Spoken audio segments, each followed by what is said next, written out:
The candles in the great hall had been burning for 6 hours. Alara Voss knew this because she had counted every slow melting inch of them since the moment her father had pressed her cold fingers into the gloved hand of Lord Ambrose Vale and told her, without meeting her eyes, that she was payment for a debt that predated her birth. The ceremony had been brief, no flowers, no music, a magistrate who refused to look directly at the groom, 7 witnesses who stood with their backs pressed against the stone walls as though nearness to the altar might contaminate them. Her wedding dress was ivory brocade, sewn with silver thread at the cuffs, a detail her aunt had insisted upon, claiming silver brought protection. Alara had not told her that in the lore she had managed to study in the 3 days between her betrothal and her wedding night. Silver offered no such comfort. Lord Ambrose Vale had not smiled. He had not spoken beyond the required vows, each word delivered in a voice so measured and so quiet that it seemed to belong to a different century. His face was pale in the manner of old marble, not sickly but drained of any warmth the sun might have given it. Dark hair fell loosely to his jaw. His eyes, when they swept across the room to find hers at the altar, were the gray of winter rivers. Deep, moving beneath the surface, and not quite warm. He was, her father had told her, very old. He was, her father had not told her, not entirely human. She had suspected the latter herself. The way the magistrate's hands trembled, the way no servant at Vale Manor appeared twice in the same doorway, the way Lord Ambrose had, upon her arrival at the estate 3 hours before the ceremony, simply looked at her from the far end of a corridor, not approaching, not greeting, merely looking, as though he was deciding something quietly and privately, in the manner of a man who had never needed to rush a decision in his life. Now the ceremony was over, the guests had dispersed with uncommon haste. Her father had kissed her forehead, a gesture so unfamiliar she had flinched, and then he was gone, his carriage wheels grinding over the gravel courtyard before the hall doors had fully closed. Alara stood at the center of the great hall alone. She was 22 years old. She was educated, restrained, and privately terrified. She had read every book in her father's modest library on the nature of old bloodlines, old covenanters, and the creatures that outlasted them. None of those books had prepared her for the absolute silence of Vale Manor, which was not the silence of emptiness, but of held breath, as though the house itself was waiting to see what she would do. "You are still standing." She turned. Lord Ambrose stood at the far archway, his jacket exchanged for a loose, dark shirt, his gloves removed. He held a single glass of deep red liquid in one hand. It was wine, she told herself. She was quite certain it was wine. "I did not know where I was expected to go," she said. Her voice came out steadier than she felt. She was grateful for that. He observed her for a moment, then he moved into the room. Not toward her, precisely, but into the space between them, stopping at the long table and setting his glass upon it with a faint, deliberate click. "Your rooms are on the 2nd floor, East Wing," he said. "A woman named Petra has been assigned to you. She is discreet and will not intrude unless you summon her." "And you?" Alara asked, because she was more afraid of the unknown than of the answer. Something shifted in his expression, not softening, rather a closing of something that had briefly been open. "I will not intrude either," he said. She waited for more. There was none. He picked up his glass, moved toward the opposite archway, and paused just inside the shadow where the candlelight could not reach him fully. She could see only the line of his shoulder, the pale shape of his hand against the dark. "This arrangement," he said quietly, "was made without my desire for a wife, and, I expect, without yours for such a husband. I do not intend to pretend otherwise." Alara held herself very still. "Then what do you intend?" The pause that followed was not uncomfortable, precisely. It was the pause of a man who chose his words the way a surgeon chose instruments, for precision, not for comfort. "To honor the covenant," he said. "Nothing more." He was gone before she could respond. No sound of footsteps. No door. Simply the archway, the shadow, and then only the archway. Alara stood in the great hall of Vale Manor with the candles burning low around her and the absolute certainty that she had just entered into the most dangerous arrangement of her life. Not because her husband was a monster, but because he was so clearly something far older, far more contained, and far more wounded than a monster would have the patience to be. She found the East Wing on her own. She did not sleep. Somewhere below, long after midnight, she heard the faint sound of a cello played alone in a room she could not locate. It was not frightening. It was somehow the loneliest sound she had ever heard in her life, and she had grown up in a house where her name was only spoken when something was needed from her. She lay on her back in the dark and listened until it stopped. Then she listened to the silence that came after, which was a different kind of silence entirely. Cliffhanger. In the East Wing corridor, Alara discovers a sealed door, its frame scorched as though from the inside, that no one had told her existed. The door had no handle. It was set into the east corridor wall between two oil portraits, both draped in black cloth so that the subjects beneath were invisible. The frame around it was old stone, but near the base, at the precise height a hand might have pressed against it from the other side, the wood was scorched, not charred through, not burned by accident or carelessness, darkened in the deliberate, concentrated shape of a palm. Alara crouched and examined it in the gray morning light. She had not intended to explore. She had woken early, disoriented by the silence, dressed without calling for Petra, and walked simply to tire herself, through corridors she had no map of, past doors that were locked, and doors that opened onto rooms full of shrouded furniture and cold hearths. The manor was enormous in the way of things that had been added to across centuries by people with different ideas about space. This door was different from the others. The others were closed in the way of rooms that were unused. This one was closed in the way of rooms that were contained. She straightened when she heard footsteps, measured, unhurried, and turned to find Lord Ambrose at the end of the corridor. He was dressed fully, though the hour was barely past 6. He showed no surprise at finding her there. He showed very little of anything. "That wing is not accessible," he said. "I can see that," she said carefully. "What is in it?" He came closer, and she noted, with the small, precise part of her mind that was always cataloguing, that he moved very quietly for a man of his build. Not unnaturally so, simply with the economy of someone who had learned to take up as little space as possible. He looked at the scorched palm mark, and something crossed his face. It was there and gone so quickly she might have imagined it, a compression around the eyes, a tightening of jaw. "Nothing that concerns you," he said. "I am your wife," she said, "by covenant, as you said yourself. If there is something in this house that burned its way through a door, it seems it ought to concern me." He looked at her then, directly, in the manner she was already learning to brace for, as though he was reading something behind her face that she had not given him permission to read. "It did not burn through the door," he said.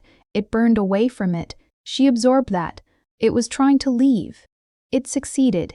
He said it simply, without drama. 3 years ago. She wanted to ask more. His expression did not invite more. She had the distinct sense that she was standing on ice she could not see the thickness of, and that her husband, whatever he was watching her with the careful attention of someone who wanted her to make her own calculation about how far to step. She stepped back. "Petra made tea," she said. "Would you—" She stopped herself. It was an absurd offer. She did not know if he drank tea. She did not know precisely what he drank.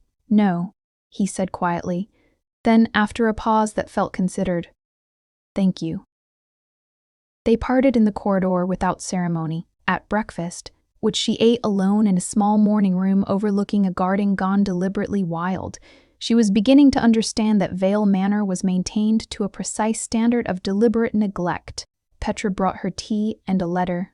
The letter was from her father. He had written it before the wedding. He had not, she suspected, expected her to read it carefully, but she read everything carefully. It explained, in the flat transactional language he applied to everything, that the covenant was 140 years old. That Alara's great-grandmother had been the original counterparty. That the Vale bloodline had provided protection to the Voss family across 4 generations in exchange for, and here her father's hand had stiffened, the pen pressing harder into the page, a bride of the bloodline should the lord of the house require one. He had not apparently required one for 140 years. Until now. Her father's letter did not explain why now. It did not explain what had changed. It offered no apology and asked for none, which was perhaps the most honest thing he had ever communicated to her. She folded the letter neatly and set it beside her teacup, which she knew she was here because of bloodline. Her bloodline specifically, not merely any Voss daughter. What she did not know what her bloodline meant to a man who had lived through 4 generations of her family without requiring anything from any of them, what she suspected, with the creeping certainty of someone raised on inheritance and silence, that the thing which had burned its way out of the East Wing 3 years ago and the sudden necessity of her marriage were not unconnected. She finished her tea. Then she went to find the library, because answers, in her experience, were almost always in the oldest rooms of the oldest houses, waiting for someone patient enough to look. She found it on the 3rd floor, enormous, double height, smelling of beeswax and old paper. The shelves reached the ceiling. A rolling ladder was fixed to a brass rail, and on the reading table, as though placed there deliberately and recently, lay a single volume bound in dark leather, with no title on the spine. It was open to a page she had not opened it to. The heading read, "On the Nature of Soul-Bound Covenanters and the Blood that Honors Them." Cliffhanger, someone, or something, turned the page for her. She did not touch the book immediately. She stood at the reading table with her hands at her sides and her pulse steady. She had schooled herself, over many years of navigating her father's unpredictable household, to keep her pulse steady in moments that wanted to unravel her. And she looked at the open page with the careful attention she gave to anything that appeared to be a message. The handwriting on the page was not printed. It was hand-copied, in ink so dark it was nearly black, in a script that had the elongated letters of a previous century. The capital letters were illuminated faintly in a deep red that she preferred not to examine too closely in terms of its composition. She read, "A soul-bound covenant of blood requires at its maturation the willing presence of the bound line." Willing, not compelled, not coerced. The covenant does not activate through ceremony alone. It activates through recognition. The bound must see the Lord and know him. The Lord must see the bound and hold. She turned the page herself this time, deliberately. Should the binding be refused by either party, the covenant collapses inward. The consequences are documented in the accounts of the Vale collapse of 1887 and the Morvain extinction of 1743. In both cases, the collapse was preceded by a guardian spirit departing the estate, the weakening of the Lord's suppression of his lesser nature, and a period of... The page ended there. The next page had been torn out, cleanly, precisely, with the care of someone who had wanted to remove exactly one piece of information and no more. Alara stood with her finger on the torn edge and thought about a scorched palm mark and a man who had told her without inflection that the thing behind the door had burned away from it 3 years ago. The Vale collapse of 1887. She would need to find a different book. She was deep in the upper shelves, her skirt pinned up to allow for the rolling ladder, her fingers reading spines in the dim light, when the library doors opened below her. She gripped the ladder rail and went still. Not from fear, precisely, but from the instinct that she would learn more from observation than from announcement. Lord Ambrose entered. He did not look up.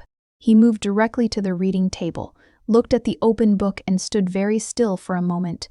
Then he closed it, smoothly, without particular force, and set it aside. His hands rested on the table surface for a moment. She could see them from above, pale and still, and then he turned to leave. "The page that was torn out," Alara said. He stopped. "What does the collapse look like?" she asked. "The inward collapse, what does it do to you?" The pause that followed was long enough that she wondered if he would answer at all. She descended the ladder slowly, giving him time, not wanting to force a confrontation by appearing suddenly at his shoulder. When she reached the floor and turned, he was still standing at the table, his back to her. "It unmakes the restraint," he said at last. His voice was even, but she was beginning to learn the texture of his even tones. There were different qualities of quiet, and this one had a thread of something careful running through it, the nature that is held in check through centuries of... He paused. Selected a different word. Discipline. Without the binding's reinforcement, it weakens. "Your self-control," she said. "My nature," he corrected without turning. "There is a difference." She considered that. "How long has it been weakening?" He was quiet for a moment longer than a simple answer would require. 3 years, since the thing left. She kept that thought behind her teeth. "And the covenant requires my recognition," she said. "My willing recognition, not my presence at a ceremony." Now he turned. His expression was something she could not fully categorize. Not defensive, not ashamed, but stripped of the usual thin layer of distance he maintained, as one maintained a coat in cold weather. "Your father was told only what he needed to arrange the match," he said.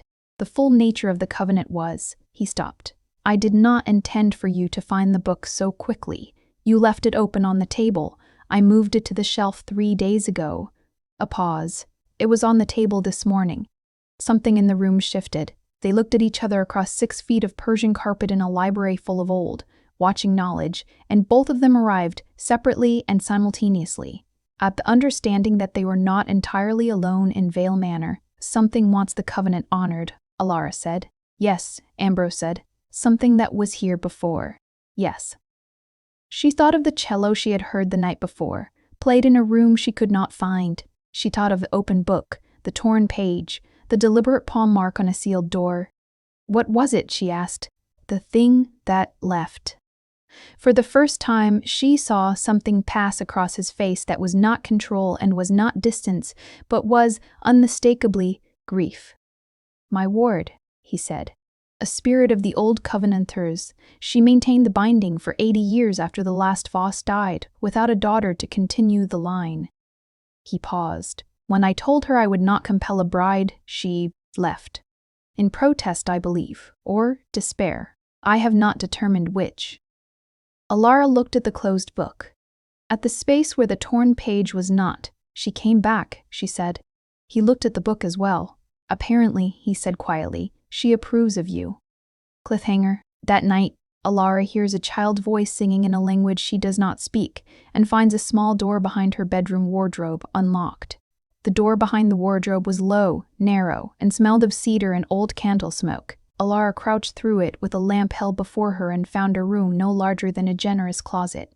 Stone-walled, with a single narrow window, a child-sized writing desk, and shelves lined with objects that had the careful, particular arrangement of things treasured by a very young and very old intelligence simultaneously. A glass dome containing a moth with wings like smoke and gold. A jar of river stones, each labeled in that same elongated script she recognized from the Covenant book. A painted miniature of a woman in clothes from a century ago, her expression solemn and her eyes unusually light. A small journal, its cover worn smooth. The singing had stopped. Alara set the lamp on the desk and picked up the journal carefully. As she picked up all fragile things, with both hands, with attention. It was not a child's journal. The handwriting was precise and adult. But the observations inside it had the quality of something written by a mind that experienced the world slightly differently than a human mind, noticing the wrong things in the wrong order, with intense, unironic detail. 17 March. The Lord is practicing restraint again. He sat with the wolfhounds for 4 hours without moving. They trust him very much. I do not think he notices that he has earned it. 4 September. A letter came from the Voss family. He burned it in the fireplace and then stood looking at the ashes for a long time. I think he was angry. I think he was also tired. These seemed to be the same thing for him. Stalks February. I told him the binding is fraying. He said he was aware. I told him it will take a Voss daughter. He said he would not do that to someone. I said, doing nothing is also doing something. He threw a book across the room. He apologized to the book afterward, which I found very characteristic. Alara sat down on the floor, the journal in her lap, and read for a long time. The spirit's name, she eventually found, was written in a line near the back. "I am called Thessaly by the house, though I have been called other things. I am bound to the covenant as the Lord is bound to the covenant, as the Voss blood is bound to the covenant. We are, the 3 of us, a closed circle, a circle with a gap in it, right now. I am so tired of the gap." She closed the journal. In the morning, she told Lord Ambrose what she had found. He was in the study, the only room she had noticed, where the fire was always lit, as though the cold was particular to him specifically, and he managed it rather than fled from it. He was reading when she entered, and he closed the book with the careful precision of a man who used formality as armor, and had worn that armor for so long that it had become simply how he moved through the world. She put the journal on the desk between them. He looked at it for a long moment without touching it. "You have read it," he said. "Not accusatory. Simply establishing fact. Thessaly left it for me to read," she said. "I believe she has been managing the situation far longer than you have." Something in his expression shifted. It might, under other circumstances, have been the beginning of a rueful acknowledgement. "That is accurate," he said. "She says the binding phrase when the covenant goes unrecognized, and that you have been," she found the phrasing carefully, "managing the consequences of that alone for 3 years. I have managed worse. That is not a reassuring answer." He looked at her. "I did not mean it as one." She sat down across from him, uninvited, and he did not object. She noted that, filed it alongside the other small observational facts she was building into a shape she did not yet have a name for. "The blood memory inheritance," she said, "in the Covenant book. That was one of the lore elements mentioned before the page was torn. What does it mean? Does my blood carry information? Memory?" The pause he gave this question was different from his other pauses, more considered, more careful. "Your great-grandmother was present at the original binding," he said finally. "She gave a blood oath. What is given in a blood oath is held, not genetically, not literally, but in the same way certain instincts are held. Recognition, resonance." He met her eyes. "You felt it, I suspect, when you first arrived, the sense that this place knew you." She thought of the way the manor had felt when she walked through its front doors. Not welcoming, precisely, but familiar. The way the East Wing corridor had drawn her specifically, the way the cello music, heard from a room she could not find, had felt less like a stranger's grief and more like an echo of something she had always almost known. "Yes," she said quietly. He nodded once. The fire moved between them. Outside, the garden's wild growth shifted in a wind that had risen from nowhere. "What does the recognition require?" she asked. "The book said willing recognition. What does that mean, practically?" He was quiet for a long time. Then, "That you see what I am, clearly, without the distance of performance, and that you do not turn away from it. And you," she said, "the book said the Lord must also hold. What does that mean?" He looked into the fire. "It means," he said very quietly, "that I must allow myself to be seen in return."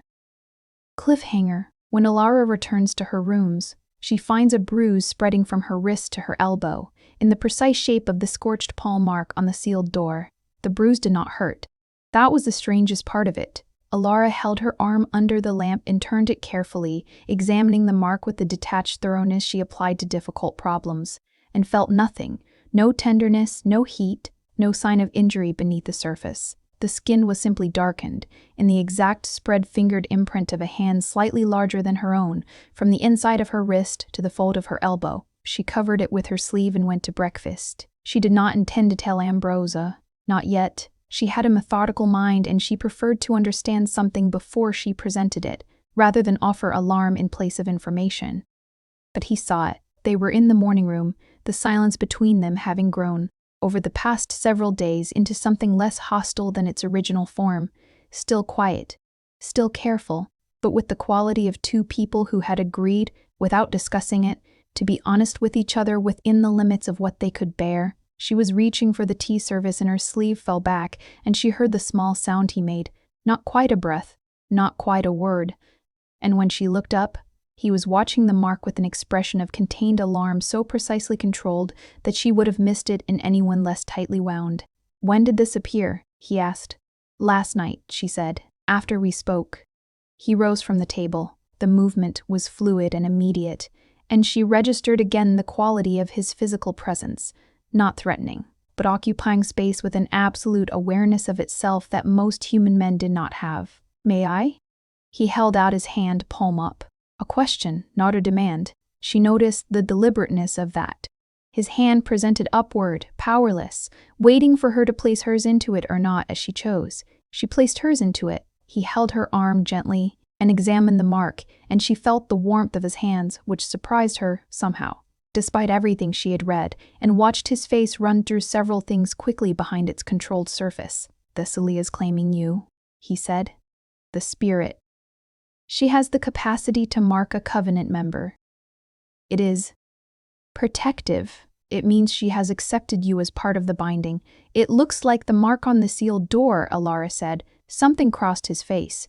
"Yes, She put her hand against that door from the inside, Alara said slowly, working it out. When she left, she was saying goodbye.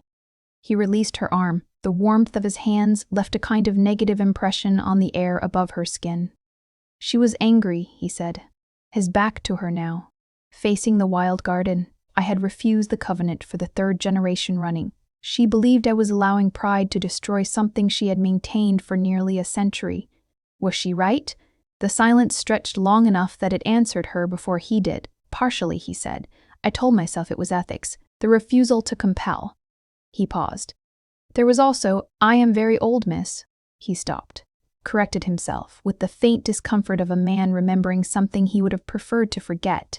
Alara, there are things that become more difficult with age, not less. The anticipation of loss is one of them. She considered that carefully. You did not want a wife you might come to care for, she said, because you would outlive her. He said nothing, which was also an answer. She rose from the table and stood beside him at the window, close enough that she could see the reflection of both of them in the old glass. Her in her dark morning dress, him in his habitual black, the garden's tangled growth beyond them framing the image in the involuntary way of old paintings. That is a very lonely calculation, she said, not unkindly. It is an honest one. Loneliness often is. He turned to look at her, and she held the look steadily, the way she had held many difficult things, not performing bravery, simply inhabiting it, because it was either that or collapse, and collapse had never served her. Whatever he found in her face, it made him very still. The Covenant book mentioned the Veil collapse of 1887, she said, returning to safer ground with the instinct of someone who knew when a moment had reached its natural conclusion. What happened? He turned back to the window. A different lord.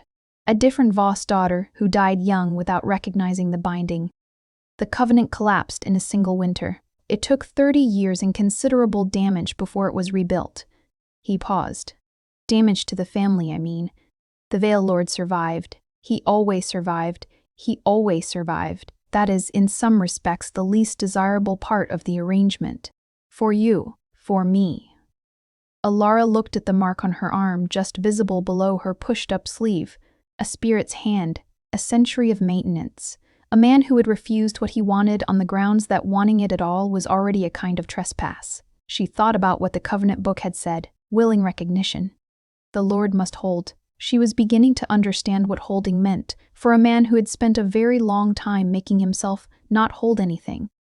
I would like, she said carefully, to see the east wing, the part that is sealed. He looked at her. Why? Because Thessaly left through there, she said. And I think she came back through there. And I think if we are going to understand each other, we need to understand what happened in the years when she was gone. He was quiet for a very long time. Tomorrow, he said at last. I will open it tomorrow. Cliffhanger. That night, Alara wakes to find the bruise on her arm glowing faintly, casting pale light on the ceiling of her room, and hears, clearly now, Thessaly's voice saying 3 words in a language she should not understand. He is dreaming. He stood outside the east wing door at 4 a.m. with his hand flat against the wood, feeling the faint warmth that had been absent from it for 3 years. She was back. Thessaly was back, and she had done what she had always done, chosen her side before the argument was finished, moved the furniture around while he was not watching, and selected the Voss girl with the precision of a matchmaker who had been considering options for a century and was not going to be wrong about this one. He had met 6 Voss daughters across 4 generations. None of them had lasted a week before the manner unsettled them past the point of function. The grandeur overwhelmed them, or the silence did, or, and this he had observed with a particular private shame, the sight of him, fully understood, was simply too much. Alara Voss had found the library in 2 hours, had read the Covenant text, identified the gap in the torn page, and presented him with the spirit's private journal across his own desk, with the matter-of-fact composure of a woman handling a legal document. She had also, in the morning room, said the truest thing anyone had said to him in a very long time. That is a very lonely calculation. Not with pity, with the precision of someone who had made similar calculations and knew what they cost. He removed his hand from the door, what he was experiencing, and he identified it with the clinical accuracy of a man who had named his own emotional states from a necessary distance for 3 centuries, was the specific, inconvenient warmth of being known. Not all of it. A corner of it, illuminated like the corner of a painting where the light happened to fall. He found it considerably more destabilizing than the fraying binding. The binding he could manage through discipline. The warmth of being known required the abandonment of discipline, and he had no map for that territory any longer. He had grown the discipline in its place. He went back to his rooms. He did not sleep. In his mind, with the involuntary clarity that came at 4 a.m. after 3 years of weakening restraint, he ran through everything he had noticed about her in 5 days. The way she carried herself, not with armor, but with an absolute internal settlement, as though she had been through something that stripped her down and she had rebuilt herself to exactly the height she needed and no more. The steadiness of her voice in the great hall, the night he had told her he would not intrude, the way she had taken his hand in her extended palm at the morning room table without hesitation, without coyness, simply as a woman who had decided the situation warranted honesty and was proceeding accordingly. She reminded him, he realized with a discomfort he recognized as significant, of his ward. Not in nature. In spine. End vampire POV. In the morning, he opened the east wing. The corridor beyond was identical to the rest of the manor, except that every surface, the floors, the walls, the ceiling, bore the fine dark scoring of something that had moved through the space very fast, very hot, and very specifically. Not destruction. More the way a storm left marks on stone, evidence of force passing through. Alara walked beside him without speaking, examining the scoring with careful attention. The rooms they passed were intact, furniture covered, a nursery, which made her go still for a moment. Small chairs, a rocking horse, a shelf of toys that had been arranged with the particular care of someone who loved them, a schoolroom with slates still bearing chalk, a music room with a cello on its stand, strings gone dark with age, but the instrument otherwise pristine. She lived here, Alara said, for 80 years. She was a child? She appeared as one.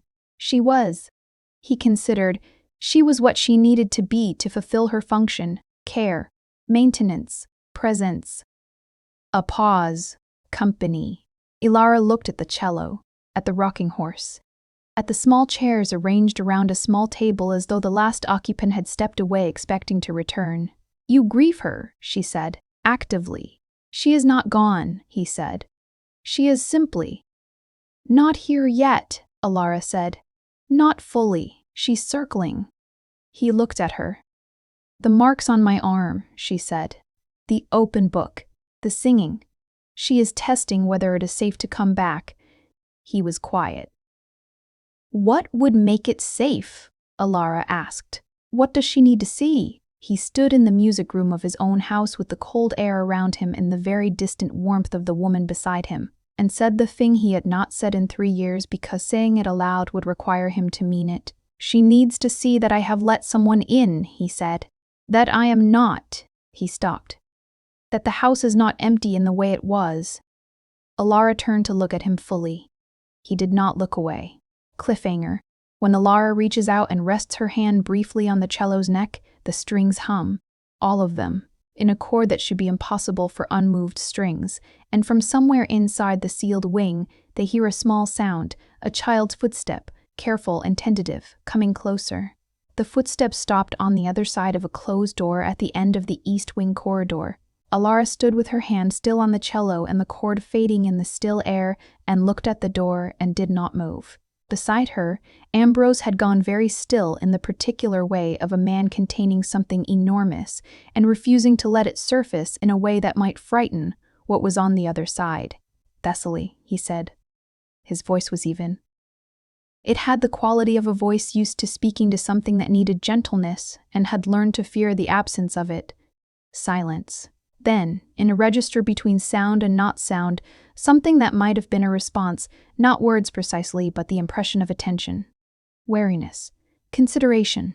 You may come out, he said. A pause. Then, is she kind? The voice was a child's, clear and direct, accented with something that predated current speech. I believe so, Ambrose said. I wasn't asking you. The voice shifted, still the same register but addressing Alara specifically. Are you kind? Alara thought about this seriously, the way the question deserved. I try to be, she said. I am not always successful, but I am never deliberately cruel. A longer pause. That's what she said, the voice said. Your great-grandmother, almost exactly that. The door opened. Thessaly appeared to be approximately 10 years old. She had the solid, specific presence of something that had occupied a space for a very long time and had grown into the exact dimensions of it. Not ghostly, not insubstantial, but not quite human in the way that a painting of a child is not quite a child. Her eyes were a shade too light for the rest of her face. She stood in the doorway in a dress from the late 19th century and looked at Alara with the direct, unfiltered assessment of the very young and the very old simultaneously. You found my journal, she said. You left it for me, Alara said. I left it to see what you would do with it. She studied Alara for another moment. You didn't use it against him. Why would I?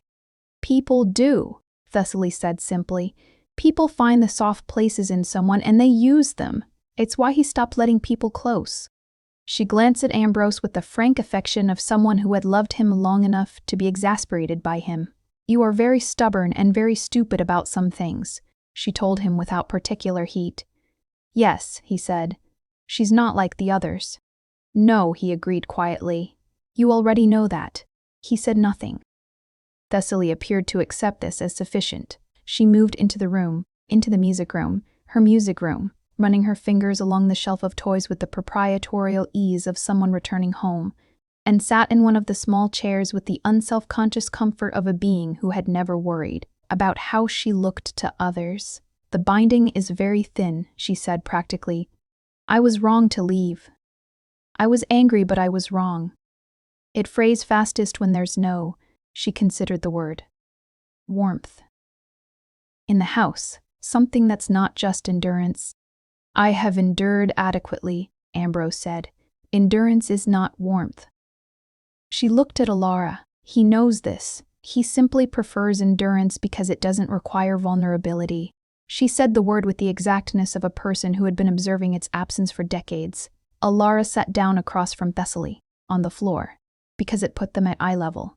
With the instinct of someone who had spent a childhood making herself smaller in order to be heard. Tell me what you need, she said. Thessaly studied her. The covenant requires 3 things. Recognition, you've begun that. Presence, you're here. And eventually, exchange. She paused. Not yet, not until you both. She made a gesture that encompassed the space between Alara and Ambrose without looking at either of them. Until this resolves. What exchange? Alara asked. Blood memory is a covenant term, Thessaly said. When a Voss daughter and the lord of the house share a blood exchange willingly, not a feeding, not a wound, a chosen giving, the binding seals. The lord's nature is anchored, the Voss bloodline is protected, the covenant holds for another generation, and if it doesn't happen? Thessaly looked at her hands. The lord loses the suppression binding, his nature becomes. She searched for the word, hungry, in ways that are difficult to manage. How long? Ambrose asked. His voice was quiet and had something underneath it she had not heard before, the edge of something that was not controlled. Perhaps a month, Thessaly said. Perhaps less now. The room was very still. Alara looked at Ambrose. He was looking at the middle distance with the expression of a man cataloging his own internal state with the detachment of someone who trusted the catalog more than the state. You should have told me this, she said. You had been here 5 days, he said. Yes, and I have my own capacity for information. She kept her voice even. I am not so fragile that I needed to be managed. He looked at her. Something in his expression conceded this. A month, she said. Then we have time. For what? He asked. She looked around the music room, at Thessaly now lifting the cello carefully from its stand, already beginning to tune it, already, quietly, beginning to come back, and at Ambrose, who was watching his ward with the unguarded grief of someone who had not permitted himself grief in so long that it had pooled behind his restraint, and needed very little provocation to move. For me to know you, she said simply. Before we make that decision, I will not give anything in a covenant I don't understand, and I will not understand it if we continue to stand on opposite ends of every room. He was silent for a long time. Then, very quietly, he said, All right. Cliffhanger. The next morning, 3 riders appear at the gates of Vale Manor, bearing the crest of the Coven Council, and their message, delivered through the gate without entering, is this: the unsanctioned revival of the Vale Covenant is in violation of current law. The riders waited at the gate for precisely 1 hour. Ambrose met them there alone, without explanation and without invitation, and Alara watched from the upper window with Thessaly beside her, the spirit's chin on the windowsill in the manner of a child accustomed to watching things from a slight remove. He's not going to let them in, Thessaly said. What is the Coven Council? Alara asked. Old law. Older than this covenant, but not as old as him. She paused. They govern the terms under which old bindings may be revived. When a covenant goes dormant, which ours did, when there was no Vosbrei for a generation, they have authority over whether it restarts. They're saying it can't. They're saying they haven't approved it. Thessaly's voice had the flat quality of something that had watched institutional power operate for a very long time and found it reliably predictable, which is different, but they don't always distinguish. Below, the conversation appeared to conclude. The riders did not dismount. Ambrose turned from the gate without apparent urgency and walked back toward the house, and Alara observed the line of his shoulders, squared, controlled, but carrying something now with new weight on a frame already accustomed to weight. She met him in the corridor outside the study. They want the covenant dissolved, he said. It was not a dramatic statement. It was simply delivered, like a financial report. On what grounds?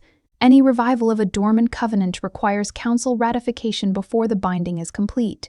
Since we performed the ceremony first, he stopped. They consider it a violation of process. The penalty for completing an unratified revival is forced dissolution and a period of oversight. Council supervision of the Lord's nature. Indefinitely. Alara understood what that meant in practical terms. He would be managed. Reduced. Controlled by an external body rather than his own discipline. She had read enough of the covenant lore to know that such oversight was, for an ancient being of his nature, closer to imprisonment than regulation. Can they enforce it? She asked. If the binding is not complete before their representative arrives, which I estimate will be in approximately 12 days, yes. They can enforce the dissolution quite easily. The covenant is not yet sealed. She absorbed this, and if it is sealed before they arrive, a complete covenant cannot be dissolved by council authority. It is outside their jurisdiction. Old law supersedes new governance. He paused. That is, in fact, the reason such ratification requirements were introduced, to close the window. They introduced requirements specifically to prevent people from completing covenanters before they could be stopped, she said. Predominantly. He looked at her steadily. I am explaining the situation to you fully as you asked me to. I am not asking you for anything. She noted the care of that. The very deliberate non-asking. She thought about the month Thessaly had given them. Time to know each other. Time to understand the decision before making it. And subtracted 12 days from it and felt the change in weight that calculation produced. Then we have 12 days, she said. Yes. And you will not ask me to accelerate the timeline. No. She looked at him.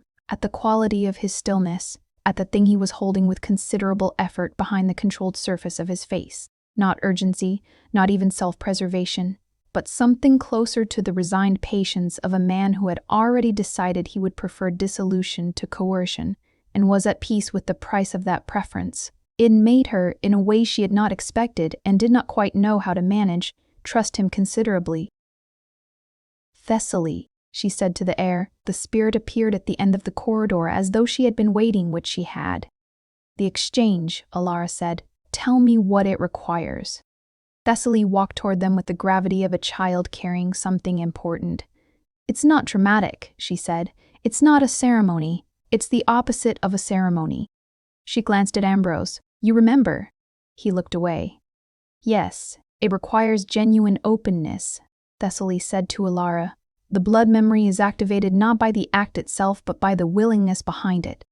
If there is fear, it doesn't work. If there is coercion, it doesn't work. If there is, she thought, distance. If you are still in the performance of yourselves instead of the reality, it doesn't work.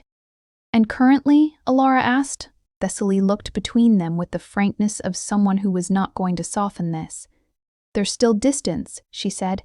Not as much as there was, but enough. Ambrose said nothing. His jaw was tight in the way of a man aware of what he was being told. "I will tell you something," Alara said to him. Not loudly, not with any particular inflection of challenge, simply in the tone she used when she had decided to be honest and was going to see it through regardless of cost. "I have been alone in the way you have been alone, not for centuries. I am 22 and have no centuries to offer, but in the way of someone who was raised by a person who treated her primarily as an asset and learned very early that genuine presence was risky. I do not say this to make you feel responsible for my history. I say it so you know that I understand distance. I speak the same language you do." He turned to look at her. She held the look. "I also," she said, "am not afraid of you. I want to be clear about that. Not because I am reckless, but because I have read what I have read and watched what I have watched. And what I see is a man who has spent 300 years being careful not to hurt anyone. That is not frightening. That is," she stopped. Selected the word with care. "That is admirable in a very lonely way." The corridor was very quiet. "There is," Ambrose said after a pause that carried the weight of a man dismantling something he had built over centuries, "a garden at the back of the house, the south side. It is not wild, I maintain it." He paused. "I would like to show it to you. This evening, if you are willing." It was the first thing he had asked of her. She said yes. Cliffhanger. In the south garden that evening, Alara stumbles on the uneven path and Ambrose catches her arm, and the bruise of Thessaly's mark flares with sudden warmth where his hand grips her, visible even through her sleeve. The south garden was the secret truth of him.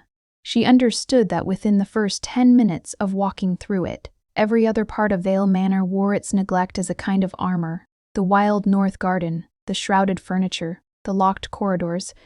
But this space had been tended with fierce private care. The paths were clear. The roses had been trained over iron arches with the patience of years. Herbs grew in regimented beds alongside strange things she could not name, dark-leaved and silver-stemmed, with flowers that had bloomed out of season by some stubborn internal logic. He walked beside her without speaking, but the silence here was different. Not the silence of performance or distance, but the silence of someone who was allowing a thing to be seen and was managing, with effort, not to cover it. When she stumbled, the path dipped unexpectedly between two root-raised stones. His hand caught her arm before she had completed the motion of falling. She felt the warmth of the mark the moment his grip settled. Not painful, not alarming, simply warm, present. Like a coal beneath the skin suddenly given air, she made a small sound before she could prevent it, and he released her instantly, stepping back, and she had to reach out and take his wrist to stop the retreat. "It doesn't hurt," she said. "Look." She pushed up her sleeve. The mark was visible in the evening light, and it was no longer a bruise. It had the quality of an ember.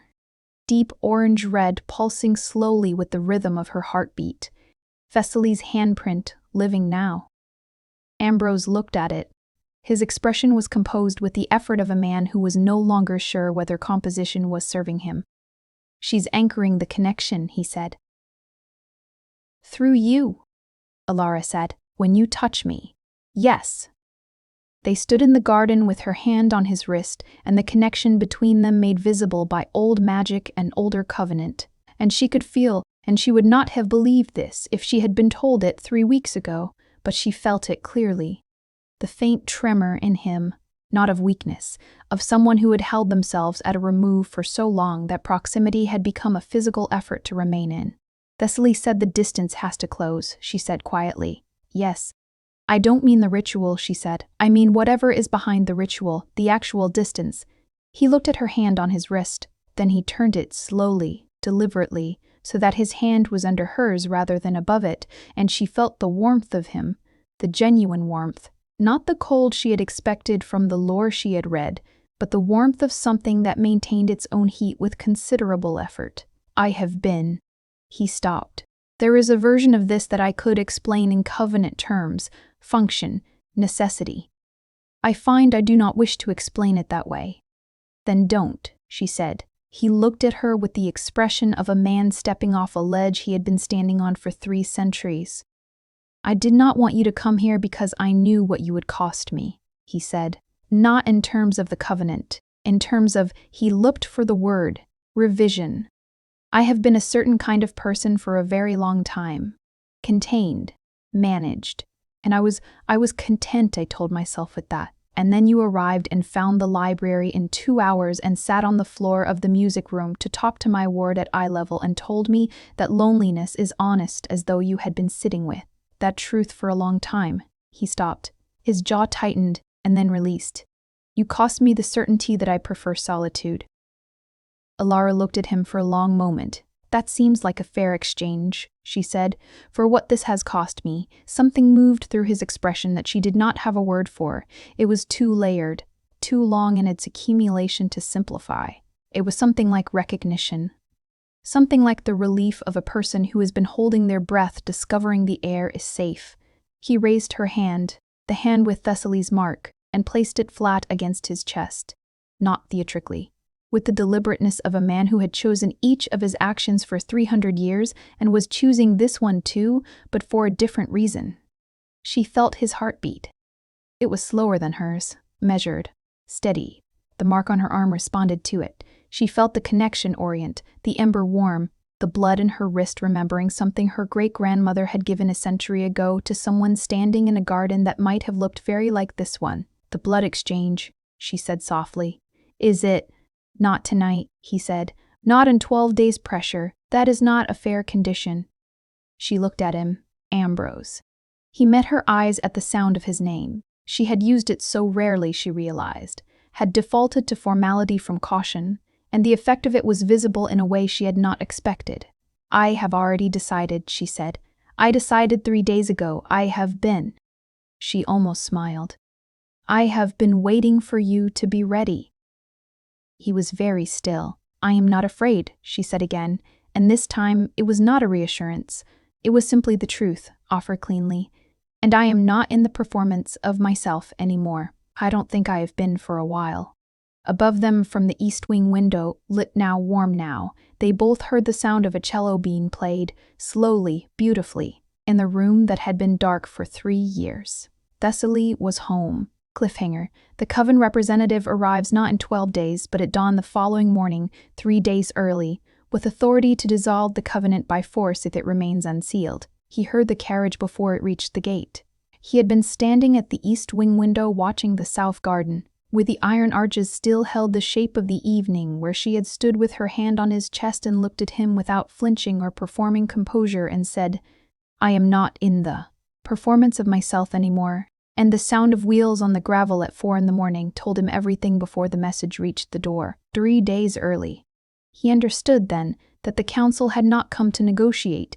They had come to prevent. Someone had calculated the remaining time, estimated the trajectory of the Covenant's progress, and moved. He had perhaps 4 hours. He thought with the precision of a man who had spent centuries learning to prioritize through emotion rather than despite it, about what he valued, about what he intended. About the very clear, very honest answer to both that had taken up residence in the south wing of his chest, since a woman with steady hands and a methodical mind had sat on his library floor and read a spirit's private journal with the care it deserved. He would not let them in. But he would not seal the covenant under duress. There was, perhaps, a third option. End. Vampire POV.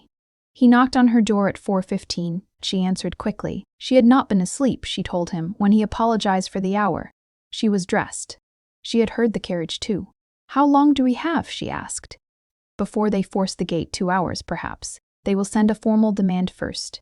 He looked at her steadily. I am not asking you to, I know, she said. Come in. She turned from the door and he stepped inside, the first time he had entered her rooms, which he noted with the awareness of a man for whom these small permissions had accumulated into something he did not wish to reduce to symbolism, and she crossed to the window and looked out at the dark courtyard. What does forced dissolution feel like? She asked. For the Covenant? He considered being vague. She deserved better than vague. It severs the binding abruptly. The spirit loses its anchor. My suppression dissolves on the same timeline, rapidly. Without the Covenant structure, I would need to leave. I would not be safe to remain. And Thessaly? She would disperse. Without the estate's binding to anchor her, she could not maintain form. Ilara turned from the window. And if we seal it now, she said, under this pressure, will it work? Thessaly said it requires genuine willingness, not coercion. Yes. And do you consider the council's timeline coercive? He looked at her. I consider it irrelevant to what I intend. I was not planning to refuse the exchange on principle, Alara. I was planning to give you time that it appears we will not have. She was quiet for a moment. Then, do you trust me? He had not expected the question. Yes, he said. I made my decision 3 days ago, she said. The arrival of the carriage at 4 in the morning does not change a decision I have already made. It only changes the timing. She held his gaze. If you trust me, then trust that I mean what I said in the garden. That I am not afraid, that I know what I am choosing. The pre-dawn was very dark outside. In the east wing, the lamp was still burning. He crossed the room. He stopped before her with the deliberateness of every action he took, and she looked up at him with that absolute steadiness she had arrived with and had never put down. This, he said quietly, will change you. Your blood will carry a new memory. You will know things, pieces of this house, this history, that you did not choose to know. It is not reversible. I know, she said. Thessaly's journal was thorough. Something moved through his expression. It might have been, at another moment, the precursor of a smile. He raised his hand, carefully as he did everything, with the awareness of what he was capable of, and cupped her face. She did not move. I need you to be certain, he said. I need you to stop asking if I'm certain, she said, and trust that I am. He held her face for a moment in the dark, and she felt the warmth of him, the genuine warmth she had not expected, and the covenant stirred between them like something breathing for the first time, because this was the recognition, this was the holding, this was the willing giving of two people who had both, in their different ways, stopped performing. The exchange was not dramatic. It was a small cut on his wrist, his own, precise, deliberate, and her hands holding it, and the warmth of old blood given freely between people who had chosen each other in the truest terms available to them, not from ceremony, not from pressure, but from the accumulated evidence of 5 weeks of being genuinely known. She felt the blood memory enter her like a long, deep breath. Voices. This house. His house. Across 3 centuries. The North Garden in summer. 100 years ago. A cello. A child's laughter. Creef in various shapes, and beneath all of it so old it was barely legible, a woman who looked like her and had dark, steady eyes and had stood in a garden and said, "Yes, I choose this. I am not afraid." She understood then why Thessaly had come back. She also understood, finally, what Thessaly had been guarding for a century. Not the covenant, not the estate, not the bloodline, him. She looked up at him, with the new memory settling through her like warmth, and found him watching her with an expression she had not seen on his face before. Open, unguarded, stripped entirely of the controlled surface, and it was not frightening. It was simply him, finally visible. "The gate," she said softly. He turned his head toward the window. His expression settled back into focus. "They can present their dissolution order to a complete covenant," he said. "The jurisdiction no longer applies." Below them, in the courtyard, the council's representative was still waiting. Cliffhanger/revelation from the east wing, Thessaly's lamp extinguishes, and then, a moment later, rekindles 3 times in succession. An old signal Alara now knows from the blood memory. The house is whole. The council's representative was a woman of middle age with the precise, carried stillness of someone trained to perform authority in difficult spaces. She presented the dissolution order at the front door at 5 in the morning. Alara stood beside Ambrose when he received it. She had not planned this gesture, had simply been in the corridor when he moved to the door and had, without considering whether it was expected or appropriate, moved with him. He had not told her not to. The representative looked at them both. Then, at the mark on Alara's wrist, which had shifted again overnight, no longer an ember, but something quieter, settled. The deep rose gold of a seal applied and dried. "The covenant is complete?" the representative asked. "Yes," Ambrose said. The woman looked at the order in her hands. Then she looked at Alara, specifically with the directness of someone determining something. "Willingly given?" "Yes," Alara said. A pause. Then the representative folded the order precisely and tucked it into her coat. The council will require documentation, she said. A witnessed attestation. Standard process for completed covenanters outside ratification. I am familiar with the process, Ambrose said. Within 30 days. She inclined her head, not quite a bow, not quite a nod, somewhere in the formal register between them. The jurisdiction is concluded. She turned, walked to the carriage, and was gone before the morning had fully resolved itself into light. Ilar stood at the open front door with the dawn coming in sideways across the gravel and felt the house settle around her. Felt it. Actually felt it, in the way she now felt everything in this place that had to do with the covenant. A deep, slow exhale. 3 centuries of held tension loosened. That was anticlimactic, she said. Beside her, she heard something she had not heard before, a brief, genuine sound of quiet amusement, quickly controlled. She looked at him. The corner of his mouth had moved. Old law tends to be, he said. It rewards completion. The drama was entirely in the getting here. She turned back to the courtyard in the morning. It had been 5 weeks since her father's carriage had ground over the same gravel in the dark and left her standing in a hall full of burning candles with a husband who had told her, in his careful, even voice, that he would not intrude. 5 weeks since she had found a library, a journal, a sealed door, a child singing in a room behind a wardrobe. 5 weeks since she had begun the slow, patient work of learning a person who had spent 3 centuries fortifying himself against being learned. She was not the same as she had arrived. The blood memory had done what Thessaly had described, had added layers she had not chosen. Voices and images, and the specific emotional texture of a house that had contained its share of loss. She would need time to distinguish what was hers and what was inherited. But she did not feel less herself, she felt more anchored, as though she had been handed a past deeper than her own, and it had given her roots she had not known she was missing. Thessaly, she said, from above them, the east wing window, the lamp still burning against the morning, a sound drifted down, not the cello this time.